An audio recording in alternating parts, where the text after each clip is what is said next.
Gastronomía, una palabra ampliamente utilizada de nuestro vocabulario, que todo el mundo conoce, pero ¿realmente sabemos lo que significa? Parece ser que no, y esto se debe a la amplia variedad de conocimientos y la multitud de ramas que conforman a esta ciencia, siendo el graduado o graduada en gastronomía y artes culinarias un profesional con un perfil multidisciplinar.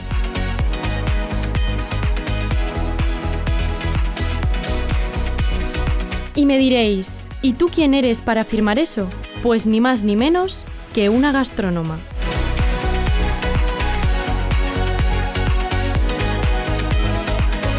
El grado en Gastronomía y Artes Culinarias es una formación relativamente nueva, que se sitúa en la Facultad de Ciencias y en la que están implicados más de 20 departamentos. Su duración es de 4 años, con asignaturas repartidas en 3 grandes bloques de conocimiento. El primero, de elaboración culinaria, donde nos mancharemos las manos y llenaremos el estómago, siempre entendiendo el porqué y las bases científicas de todo lo que experimentemos.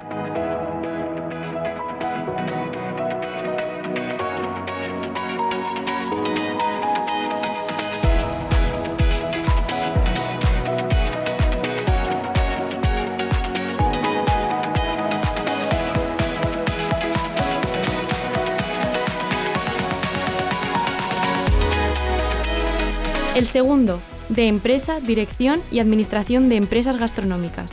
Nos dotará de las herramientas necesarias para crear, gestionar y desarrollar negocios del sector. Lo que más me gustó del grado de gastronomía es que es muy multidisciplinar, nos enseñan muchas cosas que te permiten tener una visión global de lo que es la gastronomía.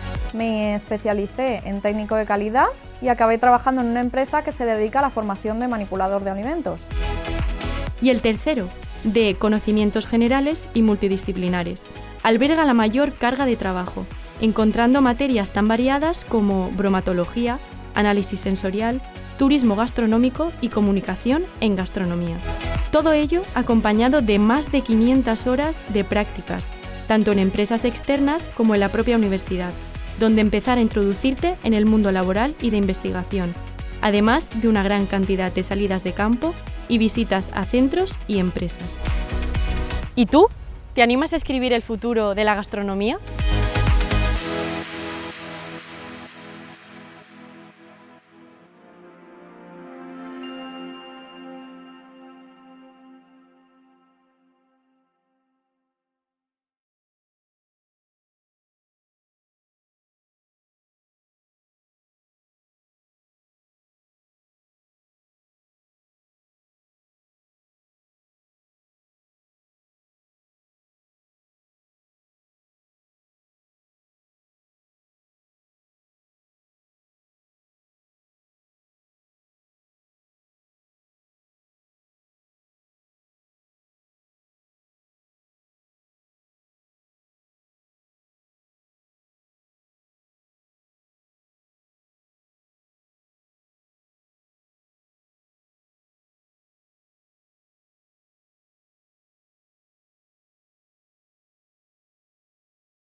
Gracias a todos.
Justo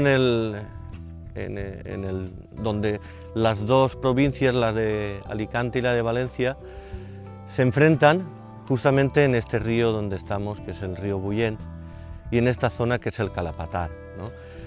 Bueno, la Marjal de Pego tiene una historia larga, pero no tan larga como algunos han querido decir que tenía. La Marjal, como tierra de arroz, es más joven de lo que pensamos. No eso, la implantación del ser humano aquí es muy antigua. Al otro lado de este río hay población del Paleolítico, pero ya en lo que entramos en el término de Pego, en la zona de la Marjal, el único yacimiento que tenemos de presencia humana es el yacimiento del Pla, que es de la época del Bronce, y luego la Montañeta Verda, que es de la época ibérica. Ya nunca más tenemos constancia de que aquí en la Marjal habita gente, no tenemos constancia, no hay ningún asentamiento romano que sepamos, tampoco hay ninguna alquería islámica, es decir que cuando en tiempo de la conquista se trasbalsa el poblamiento cristiano por el musulmán, aquí sabemos que no hay ninguna alquería, es decir, no hay ningún hábitat. Lo que nos lleva a pensar que la Marjal, en aquella época, en el siglo XIII, era un lugar inhóspito, un lugar difícil, un lugar fangoso, un lugar húmedo, lleno de animales, lleno de maleza, donde el ser humano no se atreve a colonizar.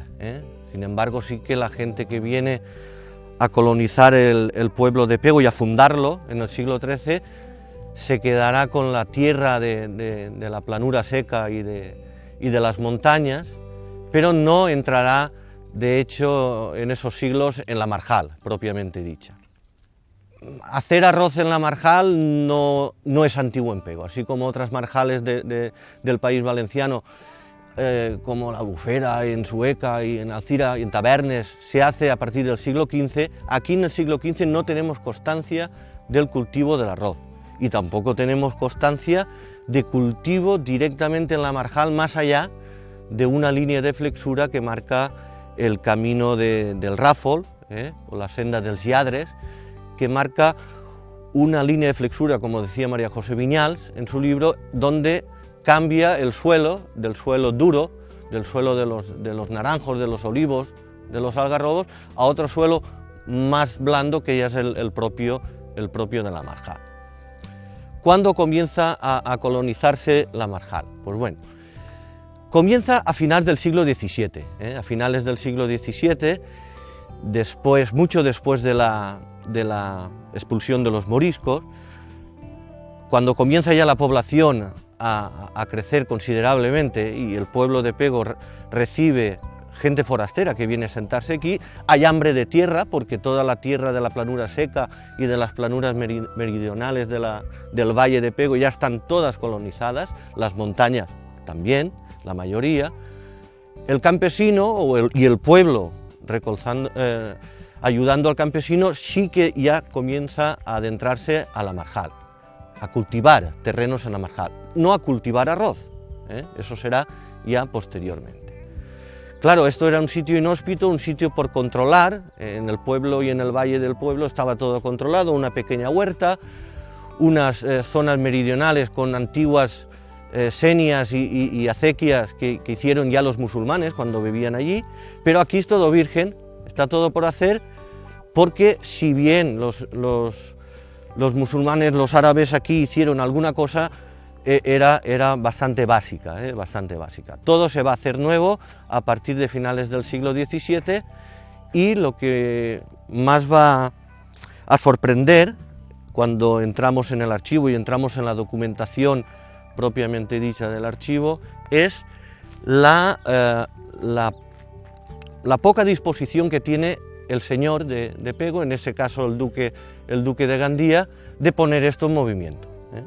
Poner en movimiento la marjal a partir de establecimientos de tierras enfiteuticamente.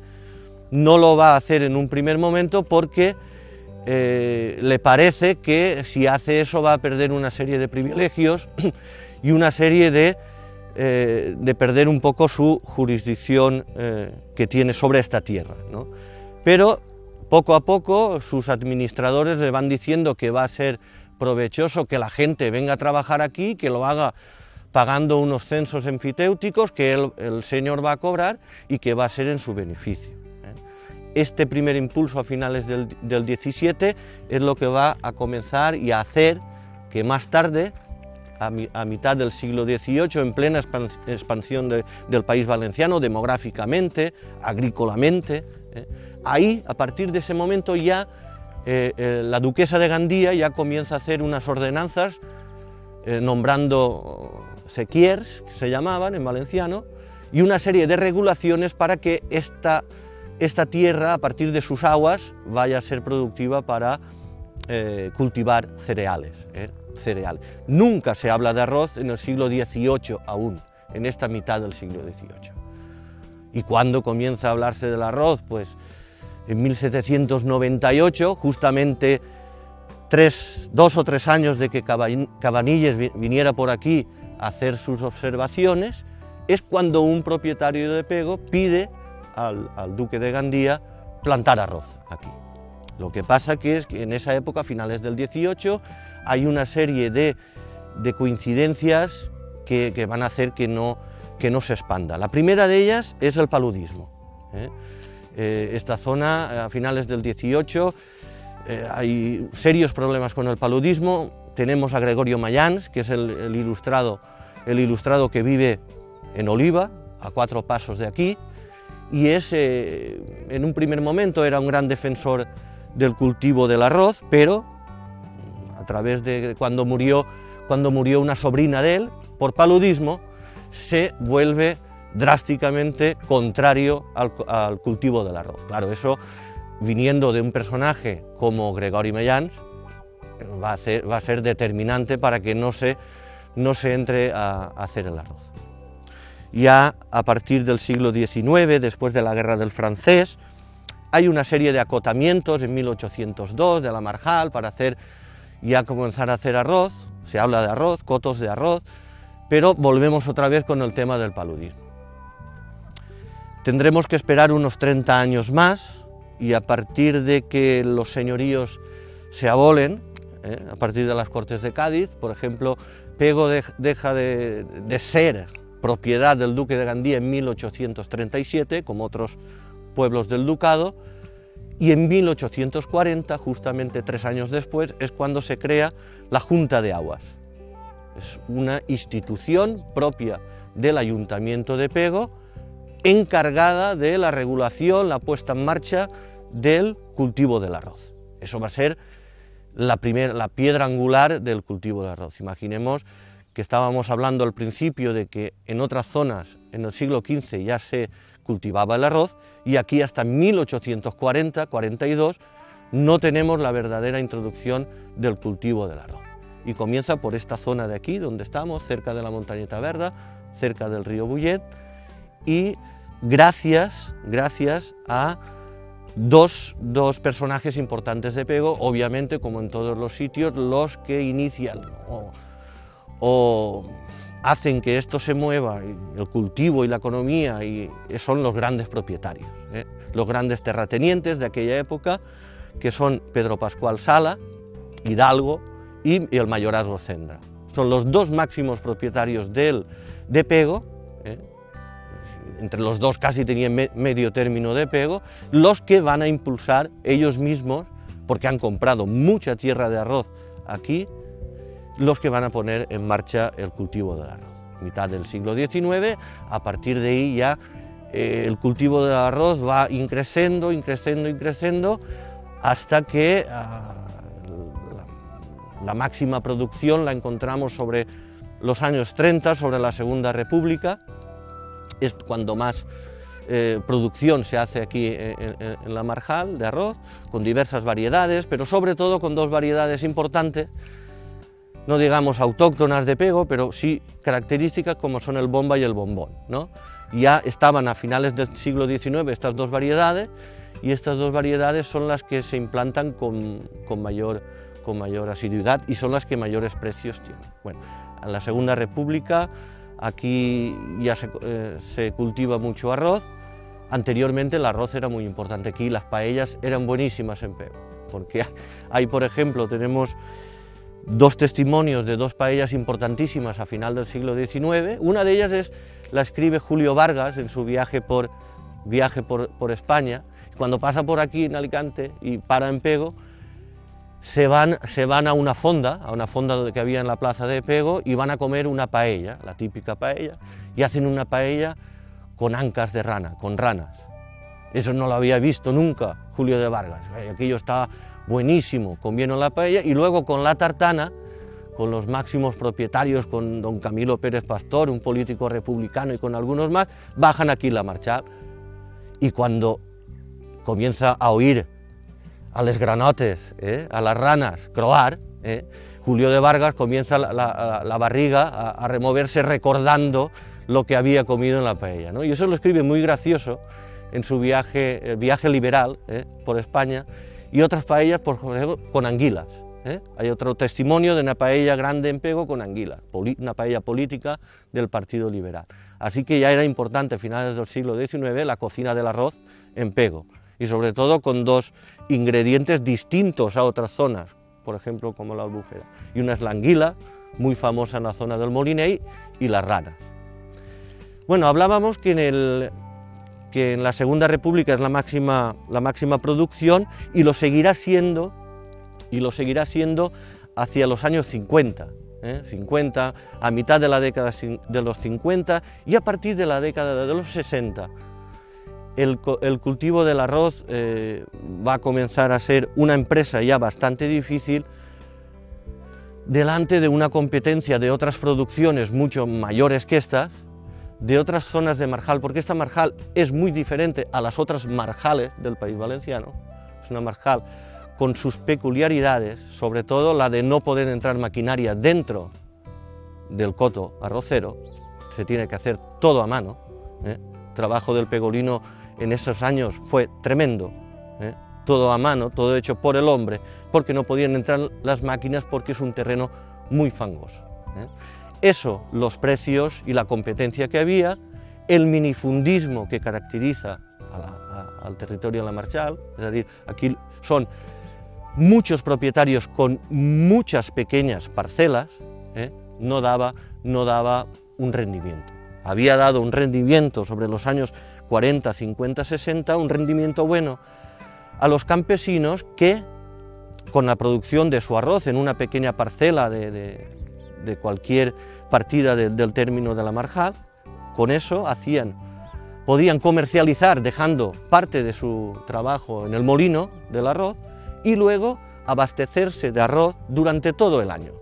El pegolino comía arroz todo el año. Entonces, los pequeños campesinos, mi abuelo, el abuelo, siempre tenían en su casa una carga de arroz que iba a durar todo el año hasta la próxima cosecha, y con ese arroz comían todo el año. Y aparte, habían vendido a los 4 o 5 molinos que había en el pueblo, que eran comerciantes, el excedente del arroz. Es decir, la sociedad pegolina en esos años es enteramente arroz, es enteramente Marjal, compaginado con el cultivo de la naranja, que es muy importante también desde el siglo XIX, pero sobre todo el arroz.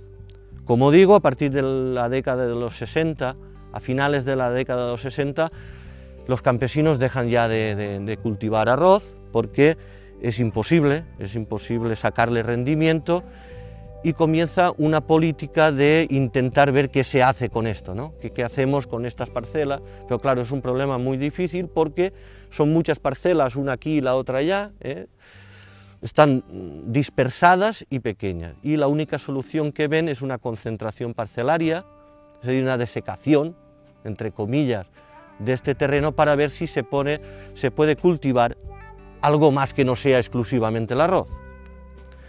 Esa desecación, entre comillas, se la encargan casi en 1970 al IRIDA, y el IRIDA comienza a hacer una serie de obras que están ahí, sus residuos ahí aún visibles en la Marjal, y esas obras de desecación no se han hecho, es decir, la concentración parcelaria a día de hoy no está acabada. Se declaró Parque Natural de la Marjal Pego Oliva en 1994, y la concentración parcelaria a día de hoy no está terminada. Es decir, intentar hacer arroz aquí se está haciendo, se sigue haciendo en pequeñas producciones, en variedades especiales, sobre todo este bomba y bombón que hablábamos anteriormente, pero no es la producción que había en la década de los 30, donde el arroz de pego competía en el mercado de Madrid, pero con arroces de toda España.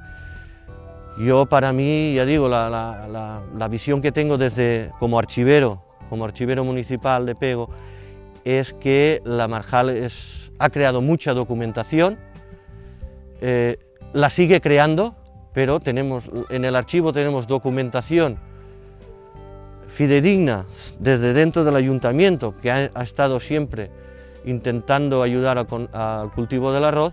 Ahora la información es más mediática y más de prensa, porque a partir de 1994 la historia de la Marjal cambia completamente. Si anteriormente era una historia de colonización, una historia de trabajo duro, ahora, a partir de 1994, la historia de Marjal es una historia de polémica, porque nace mal desde el primer momento por cuestiones políticas y por cuestiones que no vienen al caso aquí comentar. Entonces yo, como pegolino y como archivero, lo que creo es que esa conjunción de parque natural y de cultivo del arroz, hasta donde pueda ser, y siempre haciéndolo de manera sostenible, es lo que va a marcar el futuro de este espacio natural, que es increíble y fantástico.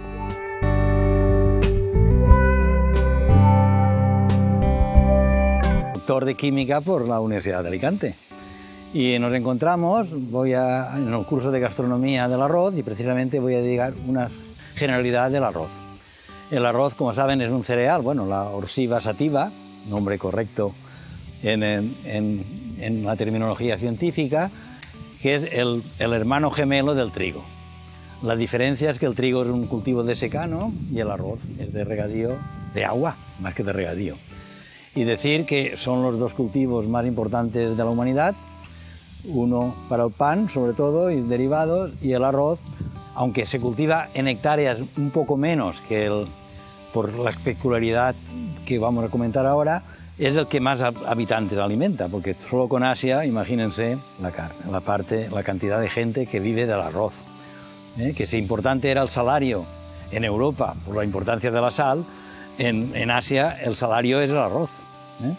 Bueno, pues el cultivo del arroz es la única planta de interés agronómico y culinario y gastronómico que puede vivir en una atmósfera anóxida, es decir, sin oxígeno casi en el agua. Pero no siempre, tiene fases en que hay que desecar un poco la comida. Como lo fundamental del arroz es que tenga agua, nos encontramos en el río Bullent en este momento. El río Bullent es el nacimiento, el afloramiento natural de uno de los acuíferos más importantes que tenemos en el país valenciano, que es un acuífero que nace prácticamente después de la Sierra de Alcoi, y sobre todo el nombre científico es el acuífero Benicadell Almirant Mostalla, que es la sierra que termina aquí. Este río nace en este lugar y era realmente la alimentación de toda la Marjal por el norte, porque la Marjal, cuando vean las imágenes, es una Marjal, digamos, norte-sur, este-oeste, y es simétrica, es el río Bullent por el norte y el río Racós-Molinell por el sur, con su acequia madre, que en un momento determinado se encontraban las dos y el agua se distribuía. Tengo que decir que el acuífero este y el agua consiguiente tienen una calidad unas 5 veces mejor que el otro en un año normal. Es decir, la salinidad de este río es óptima. De hecho, cuando vean las imágenes hay una vegetación que indica que biológicamente es un agua muy buena. El otro contrario, no, la vegetación es más salina que esta. En la Marjal, como entidad geográfica, se asienta, que es la zona más deprimida, se asienta después del secano que ha comentado el compañero antes, se asienta sobre un acuífero, que es el acuífero cuaternario detrítico llamado Gandía Denia. Es un acuífero que está al lado de la Devesa, que es la zona que separa la playa de la Marjal. Entonces es un acuífero de mezcla, de interacción agua dulce, agua salada y por lo tanto el resultado agua salobre. Y entonces este acuífero realimenta el detrítico, con lo cual contiene la intrusión marina, y el otro acuífero, que es la cadena montañosa que rodea el óvalo Apego, que es el acuífero siguiente, que es el Alfaro Misdía Segaria, cuyo nacimiento es el río Racón Molinell, que es simétrico, es como si fuera la imagen especular de estos de aquí. El arroz es un producto muy versátil, es decir, que se puede cultivar desde 0 metros hasta 2.400 y unas temperaturas de entre 13 y 10 grados la inferior y máximo 40. Y hay dos variedades importantísimas para su nivel. La variedad tropical, que es la índica, y la variedad de la zona templada, que es la japónica. En la japónica, que es la que estamos nosotros, la temperatura media no puede germinar por debajo de 12 o 13 ni por arriba de 40. Por lo tanto, solo permite una cosecha al año. Sin embargo, en los trópicos, como conocemos de Asia, pueden hacer 2, porque las temperaturas medias están dentro de esos márgenes. Por eso sabemos que en Indochina, en general, pues se hacen 2 cosechas, y aquí una.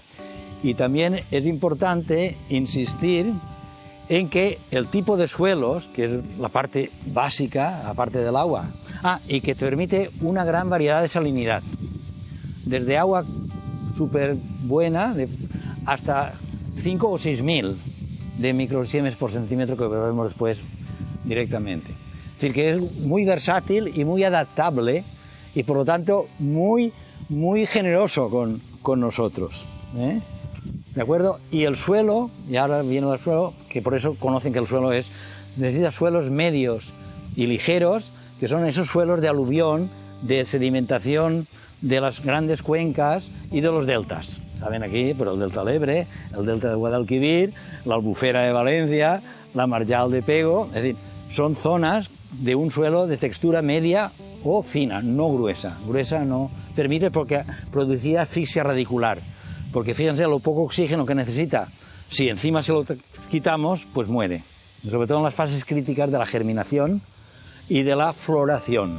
Un poco después de esto se encuentra la obra de las personas, ya nos han dicho que es del siglo XIX, el cultivo del arroz, que es una parada con la derivación de la acequia madre, que es la que por gravedad, en aquel momento, claro, no había motores, nada, todo el agua se inunda por gravedad. En toda la marjal, que eran en la época de máxima cultivo serían unas 1000 hectáreas. Pues todo se irriga, no digo riega, sino que se irriga por gravedad, de forma natural. De cota va bajando, y el sur al revés, va bajando, y la zona central siempre era la más problemática, porque era la cota más baja, pero cuanto menos agua llegaba. Entonces ahí se juntaban las dos.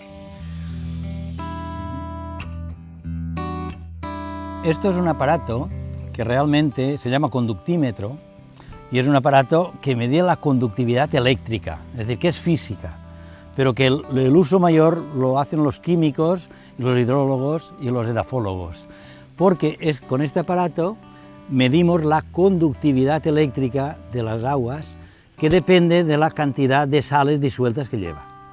Cuanto más conductividad tenga, más sales tiene y por lo tanto es más salina.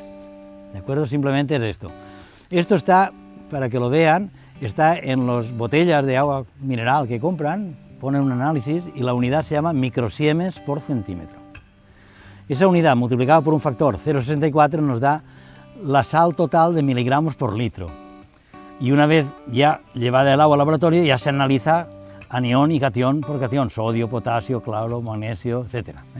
Simplemente esto se pone en el agua, tiene varias escalas, esto tiene varias escalas, pero en la escala básica nos vale. La conductividad que marca es unos 1000 microsiemens por centímetro, que son 640 miligramos por litro, ¿de acuerdo? Que es un agua de excelente calidad, ¿de acuerdo?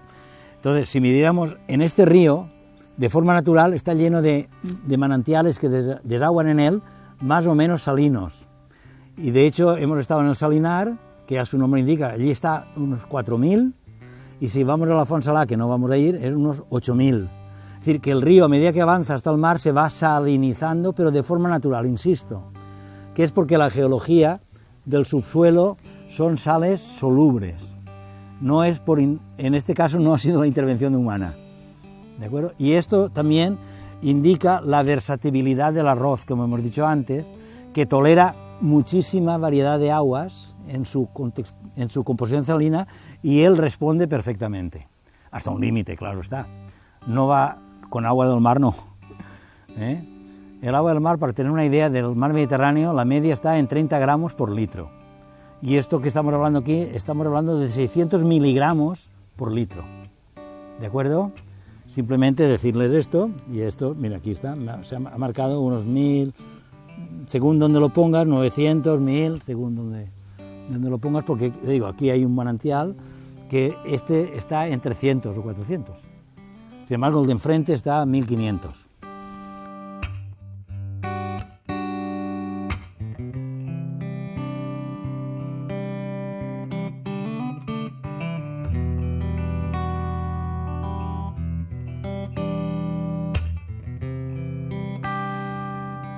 Ya hemos hablado de las generalidades un poco, peculiaridades de este lugar privilegiado geográficamente hablando y paisajísticamente. Decir algo que lo ha comentado también Joan Miquel Ametlla, que la peculiaridad de la Marjal no tiene nada que ver con la Albufera, ni con el delta del Ebro, ni con nada. Aquí tenía que ser todo a mano, el suelo es muy turba, muy esponjoso, y por lo tanto muy fangoso, que es la palabra que utilizaba él, con lo cual no podían entrar máquinas, y en muchos sitios ni siquiera la caballería, ni las vacas, ni el macho, ni nada. Y entonces, en esas zonas, que eran más deprimidas porque había mucha más agua y era difícil de drenar, ahí se hacía el bomba y el bombón, porque no admitía otro tipo de cultivo por la asfixia radicular. Entonces lo que pasa es que daba menos rendimiento por hectárea, pero daba un poquito más de dinero por kilogramo. Pero la variedad que más se cultivaba era uno que se llamaba valilla sollana, por el nombre de Sollana, en la Albufera, y uno que se llamaba francés. Estos eran los más típicos. Entonces eso era el final. Pero vamos a empezar. He dicho que el agua de aquí es de mucho mejor calidad que la del sur. Entonces ahí donde estoy yo, a mis espaldas, toda la margen izquierda y alguna parcela de la derecha del río Bullent, se hacía el planter. El planter era la siembra del arroz rojo para que germinara. Y era tupido. Y aquí se hacía desde primeros días de marzo hasta final de abril. Y esto era un trabajo muy minucioso, porque sabéis que el agua es un gran regulador térmico. Cuando hace mucho frío el agua la notamos calentita, es verdad, y cuando hace mucho calor está más fresca. Es decir, el agua tiene una capacidad calorífica o calor específico muy grande, aunque se llame 1, es muy grande. Tarda mucho en calentarse y tarda mucho en enfriarse, como sabemos por la comida. Entonces, el planter se hacían en estos sitios que todos los días se podía entrar por la noche el agua cálida del río para que por la noche estuviera menos fría. Y por la mañana se abrían las compuertas y el agua que se había enfriado por la noche se elevaba. Y por el día, con el sol, se calentaba. Y eso todos los días durante 2 meses. Este trabajo era manual. De hecho, esto era de mis abuelos. Y mi abuelo siempre decía que ganaba mucho más con el planter que con el arroz. Y hay una casita hecha ahí que era precisamente para quedarse, para evitar, claro, no había medios como ahora, era en bicicleta o en carro, pues se quedaban 15 días uno, 15 días otro para poder estar por la mañana temprano y por la noche. Bueno, una vez realizado el planter, que más o menos por cada gavilla de planter se obtenían 30 de arroz después, es decir, que por cada unidad de planter en superficie eran 30 de arroz, porque después se llevaba el planter en maneja y después se trasplantaba ya al dau, se llama el dau, a una distancia de un palmo una de otra, y ya se llevaba a toda la marjada. Y en ese proceso que había que vaciar también de agua, lo que he dicho, para tirar el abono, y para controlar las plagas y sobre todo el serrech, lo que llaman la cizaña, eso es lo del verano, que es cuando germina, que es la temperatura que hemos dicho, 30-35 grados, germinaba, que es hoy toca segarlo, germinaba. Y cuando llegaba a primeros de septiembre, que es donde estamos ahora, es cuando ya tenía lugar la siega, que prácticamente todo el pueblo vivía del arroz y para el arroz. Pero una peculiaridad muy interesante, que todo se hacía a mano, es que en algunas de esas casitas que aún podrán ver, tenían la era, y sobre todo en Pego, y casi todas las casitas tenían la era, con lo cual cada uno se traía el arroz en su era, se trillaba allí, se arreglaba, se vendía parte al molino, parte se llevaba a casa y parte se guardaba para la simiente del año siguiente. ¿De acuerdo? Este era el proceso minucioso que ahora no se hace, claro. Desde la transformación de la herida se homogeneizó toda la marjal, se pisó con máquinas todo el término y ahora ha hecho lo que llama bajo solaje. Y una cosa importante que salieron preguntas de otros cursos fue que el arroz en principio es una planta muy alta. Bueno, la planta muy alta, que eran las primeras, tenían un problema cuando llegaba sobre todo agosto y cuando el viento de poniente, que es terrible, que es un viento cálido, casi abrasador, pues claro, desecaba la mata, la tija o la mata, la paja, que sería el tallo, lo desecaba cuando más fruto hay, porque el fruto está arriba. Entonces, cuanto más peso hay, entonces lo que podía es doblar o tumbar, que se llama encamado. Y ese encamado, si tocaba el agua, germinaba, como las lentejas y eso que hemos visto en la escuela y todo esto.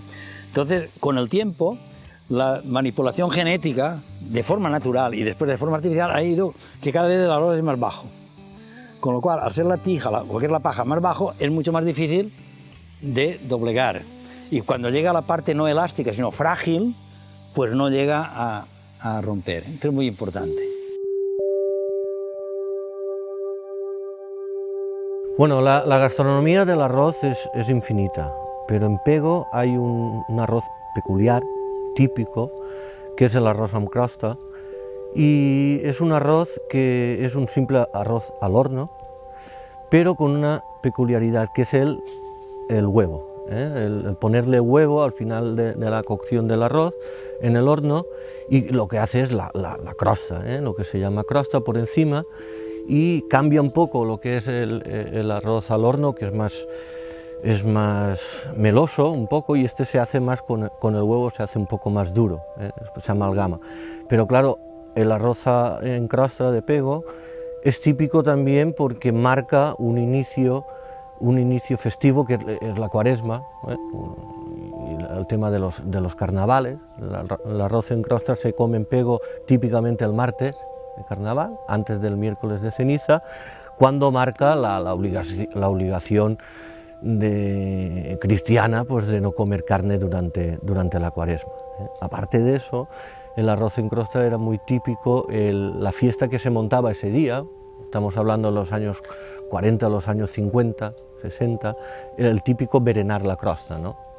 Se llamaba todos los niños, todas las familias iban a las casas de montaña, iban al monte, y con unas cazuelas, ya hecho el arroz en horno y bien cubierto para que se aguantara un poco caliente, pues se comían y pasaban todo el día de festivo con el arroz en crosta. Se cantaba, se bailaba, se relacionaba la gente, era una cosa muy social, que eso hoy en día se ha perdido, como tantas otras cosas, pero que tuvo durante muchos años mucha vigencia en Pego. Aún lo sigue siendo. Era fiesta local en Pego, luego se quitó por cuestiones de calendario, ahora se intenta recuperar. El arroz en crosta también, como en todas las cosas, en todos los pueblos, la gastronomía, tiene su historia de las riñas entre pueblos y quién es el que inventó el arroz en crosta. Bueno, en este caso con Elche, con Elche es la típica rencilla, así como con Oliva son los figateis, con Elche tenemos la crosta.